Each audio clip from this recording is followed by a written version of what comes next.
వరంగల్ భద్రకాళి అమ్మవారి ఆలయం హనుమకొండ మరియు వరంగల్ నగరాల మధ్య ఎత్తైన కొండపై కలిగి ఉంది.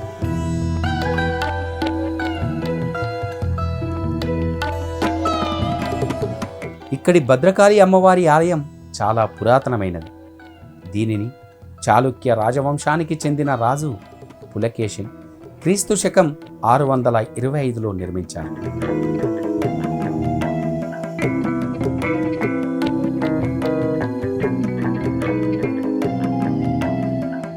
ఆలయంలోని ప్రధాన దేవత భద్రకాళి అమ్మవారు. ఆమె సింహంపై కూర్చొని 8 చేతులతో వివిధ ఆయుధాలను ధరించి భయంకర రూపంలో దర్శనమిస్తుంది.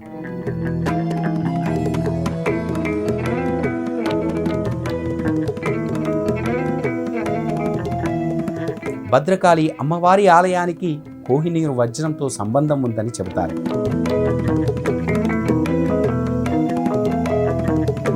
ఆలయంలోని భద్రకాళి అమ్మవారి విగ్రహం దాదాపు 7.7 మీటర్ల ఎత్తు మరియు 7.7 మీటర్ల వెడల్పుతో కలిగి ఉంటుంది. ఆలయంలో అనేక రకాల రాతితో చెక్కబడిన విగ్రహాలు కూడా దర్శనమిస్తాయి. ఇక్కడ అమ్మవారితో పాటు శివుడు, హనుమాన్, సుబ్రహ్మణ్య స్వామి, నవగ్రహాల కోసం ప్రత్యేక మందిరాలు కూడా కలిగి ఉన్నాయి. మహామండపం కూడా కలిగి ఉంది. ఈ మహామండపంలో ఆ రాతిపై ఉమా మహేశ్వర చిత్రాలను కూడా భక్తులు దర్శించుకుంటారు.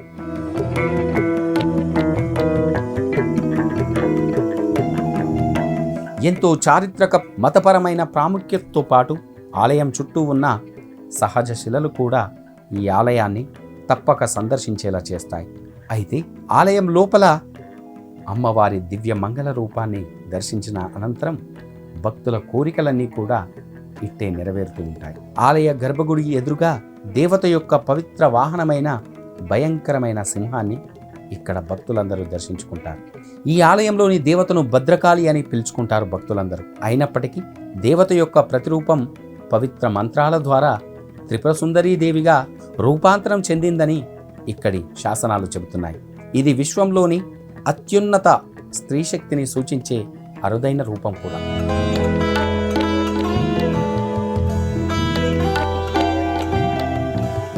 త్రిపుర సుందరీదేవి అనే పదానికి అక్షరాల 3 లోకాలకు అందం అని అర్థం.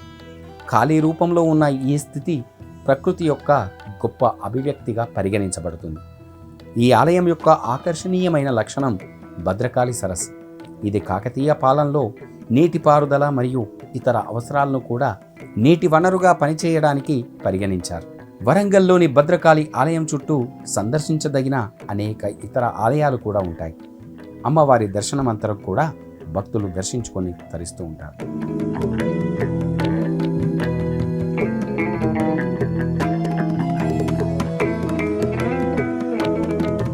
చాళుక్యుల నిర్మాణ శైలులు నిర్మించబడిన భద్రకాళి ఆలయం వేంగి ప్రాంతాన్ని వారు జయించినందుకు గుర్తుగా నిర్మించబడిన ఒక పురాతన ఆలయం. ఆలయంలోని ఏకంద శిల విగ్రహం మరియు స్తంభాలు చాళుక్యుల పాలనను ప్రతిబింబిస్తాయి. స్తంభాలపై ఉన్న క్లిష్టమైన శిల్పాలు కాకతీయ పాలన యొక్క అద్భుతమైన కళా నైపుణ్యాన్ని కూడా సూచిస్తాయి. కాకతీయ రాజులు కూడా భద్రకాళి దేవిని తమ పితృదేవతగా భావించేవారు. అందుకే వారు ఆలయానికి కూడా తమ వంతు కృషిని చేశారు. కాకతీయుల పాలనలోనే భద్రకాళి సరస్సు నిర్మించబడింది. వారి పాలనలోనే ఆలయాన్ని అనుసంధానించే సరస్సు కూడా నిర్మించబడ్డాయి.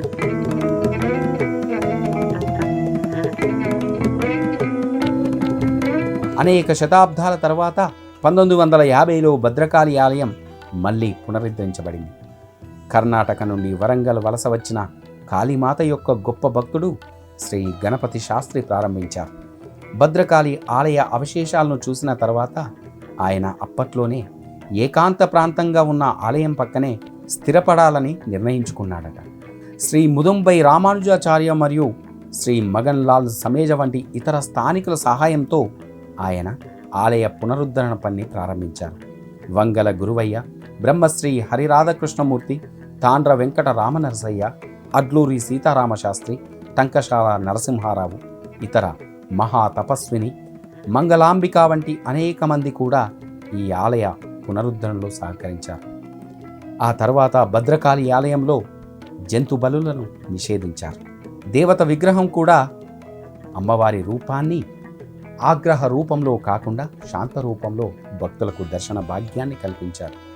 ఈ దేవత మొదట్లో ఉగ్రమైన రూపాన్ని కలిగి ఉండేదని, ఆ తరువాత కొన్ని మార్పులతో మృదువుగా మారిందని కూడా చెబుతారు.